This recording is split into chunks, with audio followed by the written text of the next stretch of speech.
3, 2. What up, Doe? Welcome to a new episode of Don't Blame Me, Blame Detroit podcast with your boy Brandon Jordan. And just got a couple things before we start. Dallas, all right, Arlington to be Pacific. I'm going to be down there from the 21st to the 23rd at the Arlington Improv. 5 shows. Me and my boy Ron Taylor, we coming in. We're going to destroy. And then the week after, the 28th and the 29th, I'm at the Denver Improv. So all my Denver people got to come out and show out. So I got a very special guest on the podcast today, and we're going to jump right into it. This dude right here, man, is somebody from my childhood that I looked at and wanted to be like. This dude is from LA, the 3rd round pick from the 2001 draft. Played 13 NFL seasons with the Carolina Panthers, the Baltimore Ravens, 5-time Pro Bowler, 3-time All-Pro, Triple Crown winner, Man of the Year 2015 and 16. And he's an analyst on the NFL Network. So I want to welcome to the podcast Steve Smith Sr. How you doing, my dog? What's up, dog? How you doing? Good. It was a lot more accolades. I said, man, I'm gonna lose out of breath talking all that stuff up. Yeah. But man, how was your vacation? It was good. It was good. It was much needed. Playing catch up now. Okay. I'll tell you this. I'm a big Minnesota Vikings fan. Okay. So last year, when I seen that you was at our training camp, I thought you was signed on to be a coach. I was like, oh man, my man Justin Jefferson about to really get that coaching that he need. Yeah. Y'all got a really good coach, Keenan McCardell. Is down there. Y'all also got a young boy, Blake Pro. So I'm excited to see what he's going to do. Obviously, with Adam Thielen now being Carolina, right. So we got the opportunity. Adam's going to bring some knowledge, be able to help some of the young guys here in Carolina, but then also gives Blake an opportunity for him to get his chance to really show what he can do. And then, you guys have some other receivers there that could do some work too, do some damage. So it'll be interesting to see how things work out just overall for both transitions and situations. Okay. I tell you, when I was researching just about about your life. Mm-hmm. One thing that I ain't gonna lie, everything I read was like, okay, it was one thing that I was kind of surprised about. It was that I did not realize that you were from LA. Yeah. Well, why? Yeah. I don't know, because I didn't, because I'm from Detroit, but I didn't live in a lot of places. Mm-hmm. Your demeanor doesn't say LA to me. Like you remind me of somebody like cats that I met from the South. I don't know why, but you I'm getting calmer now. That's why. People here in Charlotte would disagree. I mean, we run obviously in your workplace where we run into each other is over the years I really try to just kind of be low key and try to keep to myself. And people just expect this flamboyant, like boisterous individual all the time. And that's not I don't want to say that's not me, but I've really kind of corralled a little bit. And also too, I just I kind of like staying to myself a little bit. So so even in my office, like this is my office, even my office, there's times where people walk by and I got the lights off in my office, but I'm in there. And so it's just kind of like I sometimes I enjoy the quietness, right? Some people don't enjoy being by themselves. I at times I enjoy I recharge sometimes being by myself. Okay. No, I respect it because I'm similar way. I'm very like people like in the comedy world. I'm saying a lot of people know me, but at the same time I can be very standoffish. which Oh can yeah, which can help me, saying sometimes, and and which hurt you. can hurt me in other ways Mm, too. yeah. Because I'm not the type of person when say if like we're in a circle and Dave Chappelle or Kevin Hart, somebody just comes in the room, I'm not one of the ones that's trying to rush and just have meaningless conversation with them just because they're in the building. I'm the Mm. one like, hey, what's up, man? And I'm gonna keep it pushing, Yeah. Now, if Yeah. we got something to talk about, we got something to talk about. But I'm Mm. just, that's just how I always rock too. So I respect that. Yeah. I Yeah. respect that. But let me ask, so what made you, saying, or what situations had you end up going to Santa Monica versus going to a big major right off the bat? I really didn't focus on school much. Had some things growing up. Um, even now, there's times when I do television. When I first did television, I struggle. I have a speech impediment, so Mm-hmm. sometimes there's certain words. Um, if you look or watch at times, there's certain words where I have the word in my head, but Yeah. it just it can't come out. I was just shooting my podcast and we were talking about my my all my well, 3 out of my 4 of age, they played high school sports, and then um, they all had opportunities to play college sports. Mm-hmm. But right now, one is only played college sports. The rest of them have decided just to be students. Right. Um, and so what am I trying to say is one of my boys who's 17 right now, who will turn 18 today, he's a basketball player. Mm-hmm. And college basketball is bananas with the transfer portal. Mortal. So I have to emphasize that. Okay. And so there's times where, because of that, I know I struggle with my speech, and so I have to practice certain words in the mirror over and over. I have to make sure, because I'll sometimes talk, like that, and so I have Mm-hmm. to constantly, just have that muscle memory.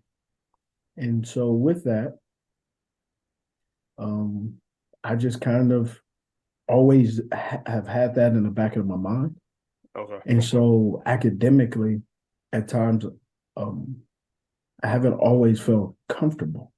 Okay. And when you don't feel comfortable, you sometimes, well, I'm not going to really talk, or I'm not going to do the work. And so earlier in high school, I just didn't have the grades. And a lot of it had to do with, because I struggled in that area, Mm-hmm. I have gotten the label at times of being, people think I'm dumb, Okay. or think that I'm not intelligent. And so it's just been that internal mental gymnastics that I do in my head. And I've fallen to the laziness of, well, people already don't think I'm smart anyway. So let me just kind of, give me an opportunity to kind of just sit back and, play to that narrative. Okay. And So, so, go ahead. that led to me really not believing or taking the SAT. Oh, okay. You see what I'm saying? Yeah. And so, because of not taking the SAT, you obviously can't get into college. And Right. so, around my juniors, end of my junior year, head of my senior year, I really started to rethink, what do I want to do? And I obviously wanted to play college ball. So Santa Monica was that avenue. And so community college was the way I felt that I was competent enough to get into college. Right. And I felt comfortable. And so I went to Santa Monica, and that's how it is. But even looking back, I did some things in junior college that, man, if I look at it today at 43, bro, I'll be scared to death. So in junior college, you can either take certain classes, you can either test out or take the course. Mm-hmm. So I always loved math because I think numbers tell a story, Okay. but I never took math. So I had to take a test to graduate to get my AA to go to the University of Utah. But they only offered the test a week before graduation. So I walked in the test, did it, and I found out like 3 days before graduation, I passed the test. And I was out. Didn't even when I passed the test, you know, I didn't walk the stage. There was no ceremony, and I was out. I left, I think July 5th, July 6th, right after 4th of July. Mm-hmm. And I went to Utah. And what's funny is I think when I left then, I have yet to hold a residence in the state of California since. I haven't come back, and my mom has a place out there, but I have yet to come back. I don't have any real estate in Los Angeles. Oh, okay.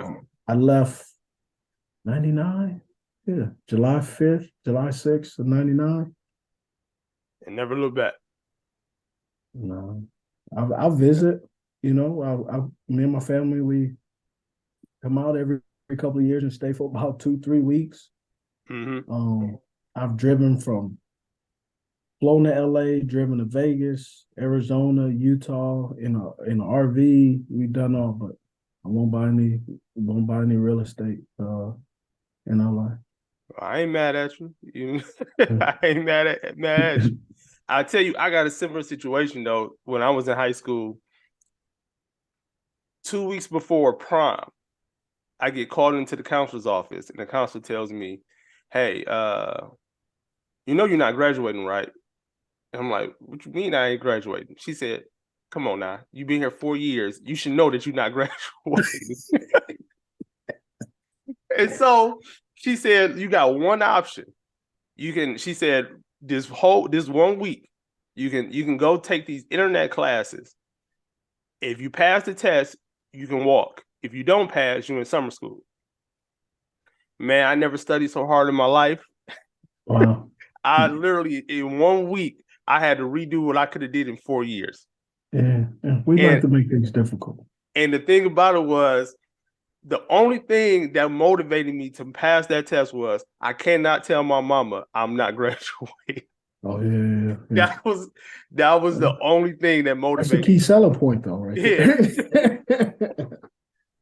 Now, with your struggles that you had, did that make you put more emphasis on your own kids and their education? I don't think it made me put more on this. I think what I've done is, one, I've bared the burden of giving them the opportunity that I've always told them is you don't have to run, jump, or shoot to go to college. Mm-hmm. And so anything that they've been able to get scholarship wise, what I've put aside for them for college is a bonus. Okay. And so what do I mean by that is, my oldest son, he's an accountant. He's actually finishing up his master's in business accounting. And so he already has a degree in business accounting, but he's getting his master's because what I've taught them is ownership. And so to become a partner for the company he works for, or to be considered a partner at some point, you got to have those other, other PhDs, MDs, and all those other initials that I don't have. Mm-hmm. That's associated. So he's getting his master's in business accounting at University of Chapel Hill to be able to get that so he could be a partner. But we're paying, me and my wife, and we're paying for him to get his master's because I told him, hey, while you're young enough, you don't have a family, you don't have any kids, go ahead and do that now, because at 40 or 50 years old, you're not going to be able to be a father, husband, and to be able to work and go to school, right? That's too much to balance. Mm-hmm. And I'm not going to pay for that. right? If you got a family, nah, bro, it's like I'm not doing that. But and so being able to take care of that and giving them that opportunity is really put it on me to say, hey, I got to do right too, and save up to make sure they know that they have that fallback plan of dad has me.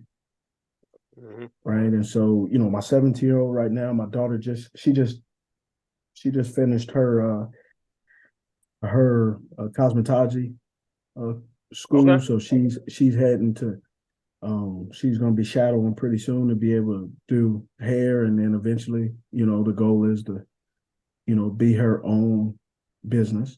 Yep. And then my son does photography, who he's going to college, and he has an opportunity to play college basketball, but the schools that he has academically been accepted, unfortunately, they don't have any scholarships, and they haven't. And then also one of the schools that he's looking at, the coaches got fired. And so he's like, he wants to play college ball, but he doesn't want to play college ball at a school that doesn't have his academics, that doesn't have his major.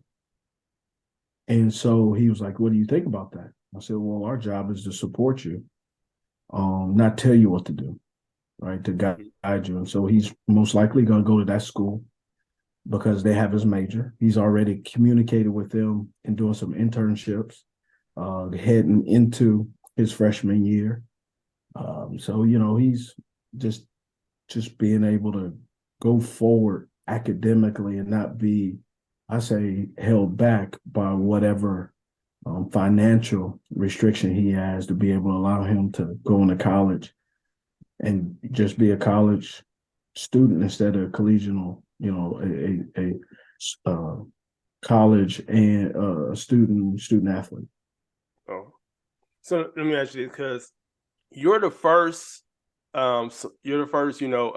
celebrity named person that I had on the podcast that have adult, children. Mm-hmm. How do you? This is kind of like a two-part kind of question. Mm-hmm. Go ahead.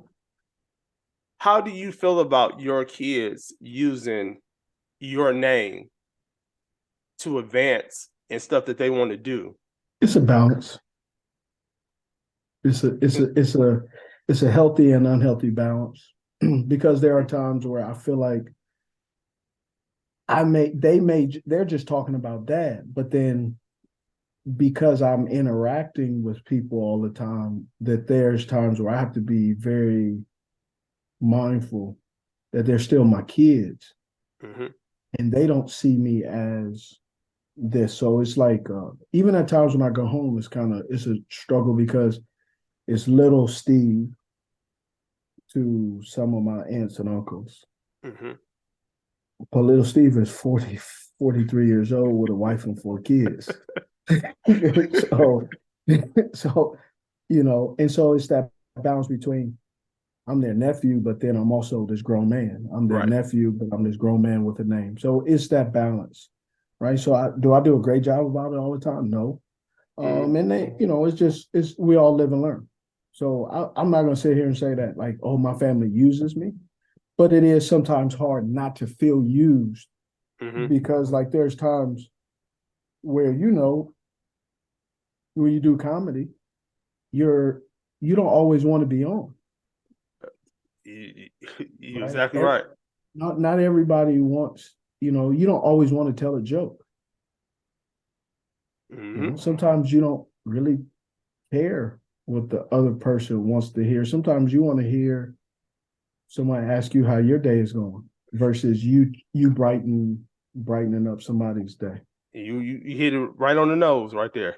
Yeah. So it's a healthy balance, right? There's times where I've had to catch myself, because there's somebody may say, hey man, I love to take a picture with you. Hey, can I get an autograph? Hey, how about this? How about that? And sometimes those people don't know that may be the 10th autograph or the 10th ask for that day. And it's 1:00 in the afternoon.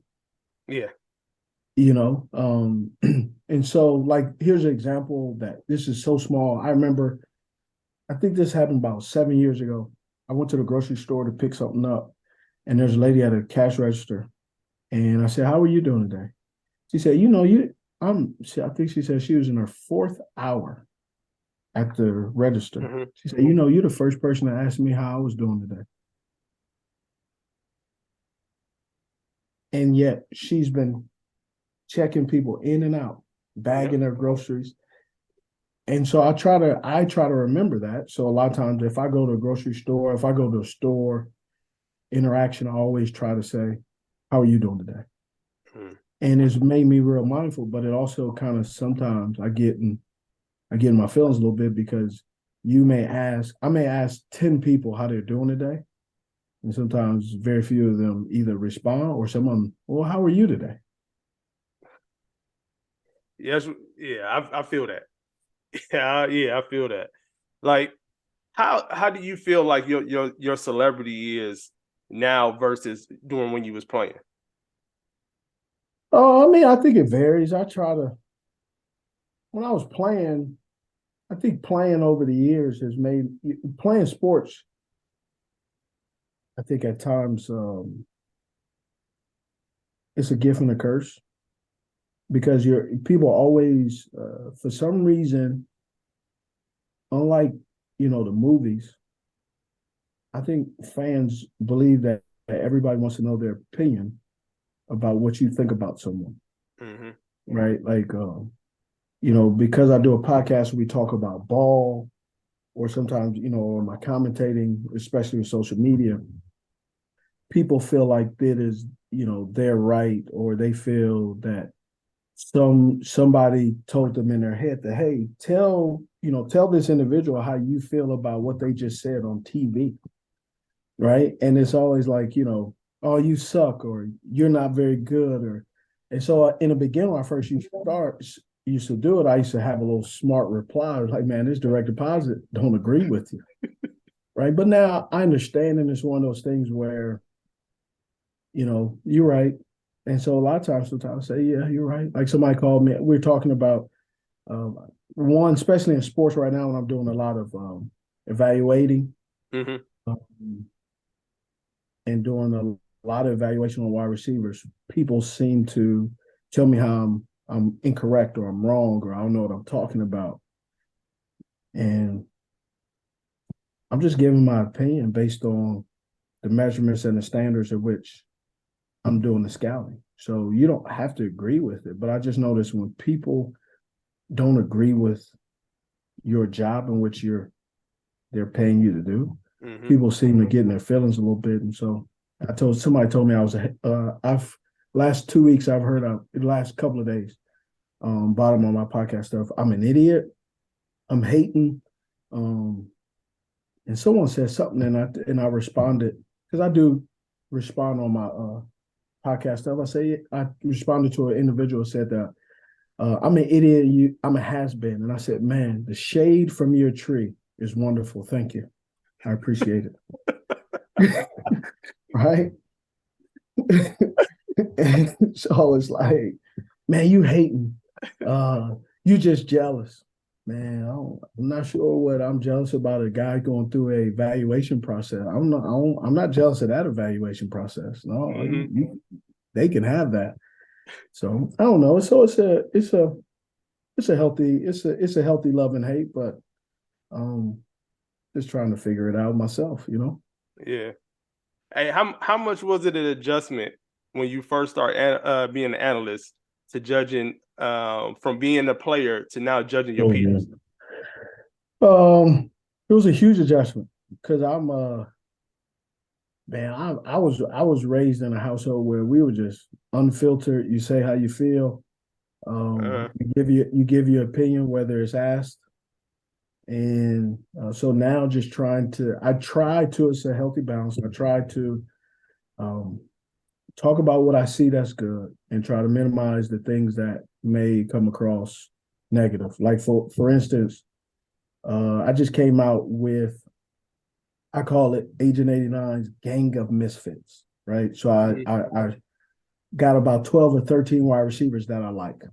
Okay. But I worked with my social media team in not ranking them. And because I know people will take what I say and use it. One, they're going to use it. They're also going to use it to their benefit. Some of the players that are not mentioned have said, dang, oh, why didn't you mention me? And so I spent about a week with my team formulating how can I come out with this list of players that I like. One, not rank them. Two, not put them down, but I have to be critical of them because this is a evaluation. This is not the YMCA. Not everybody's a winner. Not everybody will be drafted at the place where their family members believe they will be drafted. Mm-hmm. And so I came up with this ranking. And so I did what I like is numbers. And I like the real estate. I like stock market, making money. So I use stock market symbols. And so the tweet was, I don't want to rank them, but I do believe in a bear and bull market. And so I did arrow for green, which is the stocks of those individuals are rising based off my professional opinion and also some of the professional opinions of some of the general managers, scouts, assistant general managers, head coaches, and positional coaches in the league that have talked to me and I've talked to them. Okay. And then I've used the symbol of neutral, which is they're not rising or going down. Mm-hmm. And then there's two players that originally when I was started the evaluation process in February, they were ranked top 10, like they were going to be drafted in the top 10. Now they have dropped out of the top 10 and also out of the first round. So I put red down arrows and then I color coded it. So the guys that are stocks are rising, I put them on here. The guys that are neutral, put them in here. And the two guys out of my list that were down, I put them over here and I put it all together, put it on the board, and I tweeted it and put it on all my social media.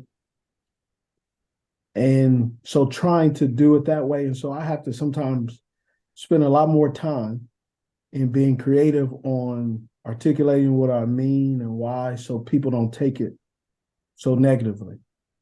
Right. And then even if I do that, I still get people going. So I got some guy that he tweeted out, oh, why not this guy? You didn't mention this other guy, Steve. Why you didn't mention him? And then he puts the comparison of me when I was coming out, the comparison of the other guy. And the other guy now is ranked higher than me. And why didn't I add this guy from the list, or why you hate me? And so I try to creatively just ignore it. But then I'm also like, bro, I'm trying my best, man. I can't pick all 50 guys. Right? I'm going to show you. Right. So this is my book. Right? So all these players. First of all, I got other things to do. Right? That's a thick little book right there. Look, this is just my book. Right. That's a thick book. Yes. That's the dumbed down version. Let me show you what it used to look like.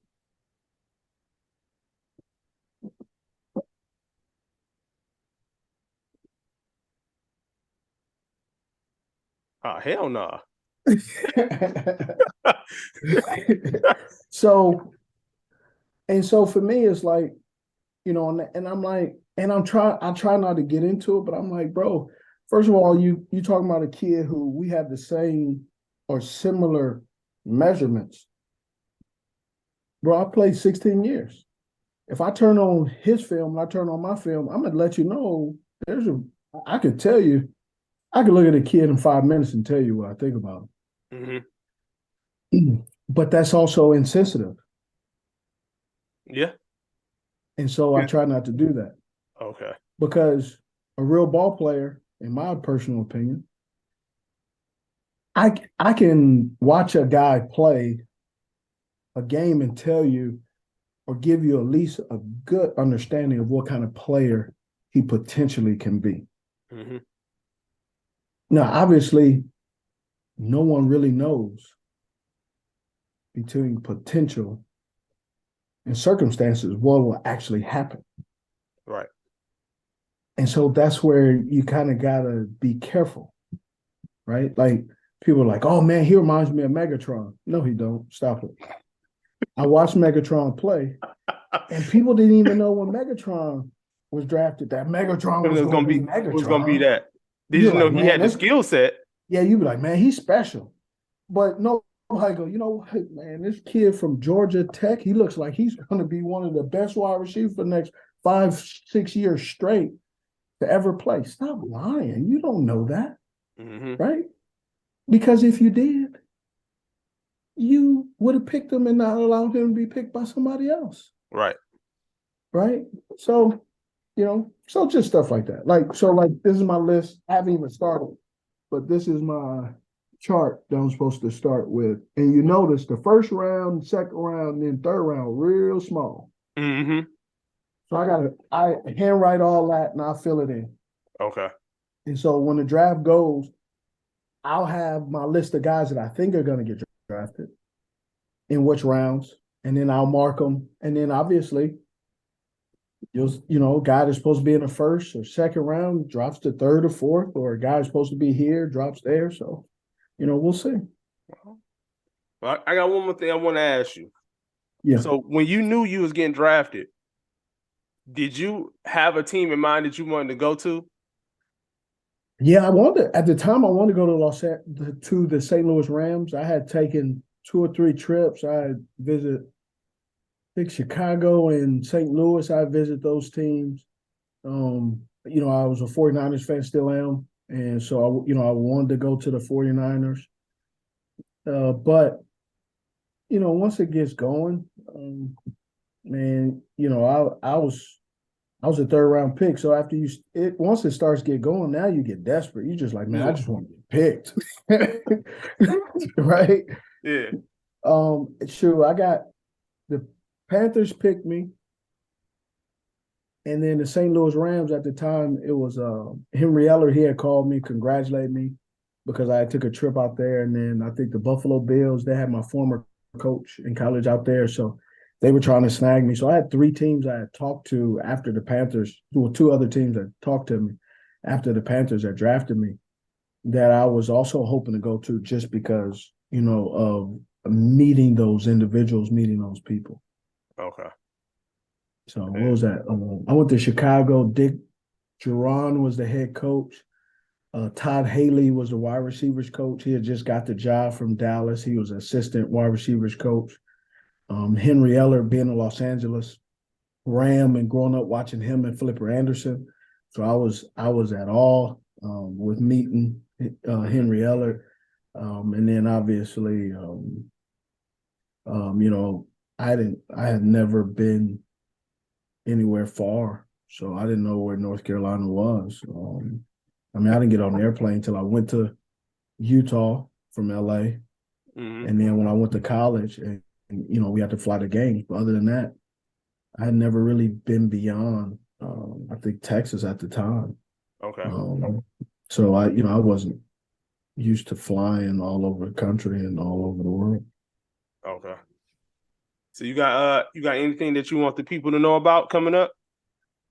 Just my podcast, Cut to It podcast, and my office here that you see that's in the backdrop, and while we couldn't.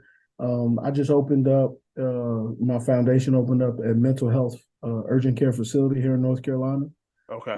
So that's we've been working on that for the last 2 years with the city and the county here in Mecklenburg and Charlotte, mainly with the county, and we have some city resources as well, and just dealing with that. And so it's been good. And then we have our urgent care. My foundation also we have an urgent care that serves only the uninsured.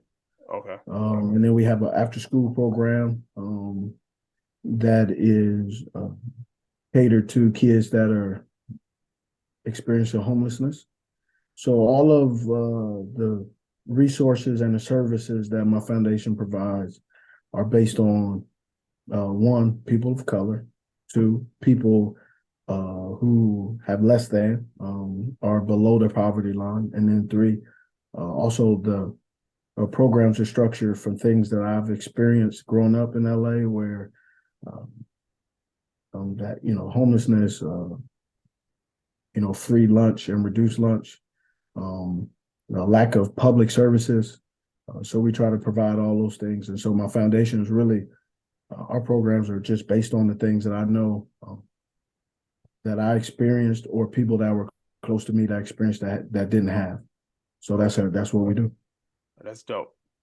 Hey man, again, man, I appreciate you coming on to the podcast. This was an episode I was super excited to have, and just thank you again. No problem, man. We got the internet up. Yep. Bro, it was, man, last couple of weeks when you open up a new facility, bro, let's see, the internet went out, plumbing went out. The week before we got our power cut off. Oh, it's because it's just changing and moving, and somebody didn't do this or somebody said we did. So man, it's been fun. It's been fun.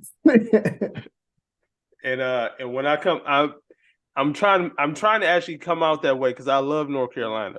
Yeah. So if I get an opportunity to come out there sometime this year or early next year, man, I'm gonna let you know so you can come out to the show, man. Man, is the guy that actually was really, we used to do a lot here in comedy, Mike Hall. He passed away, so I think a lot of the comedy stuff at the comedy zone, it really hasn't been. No one's really taken on since his passing. So I think hopefully things are pick back up. But since we lost him, man, it hasn't been the guys that usually come through. Yeah. So yeah. All right, man.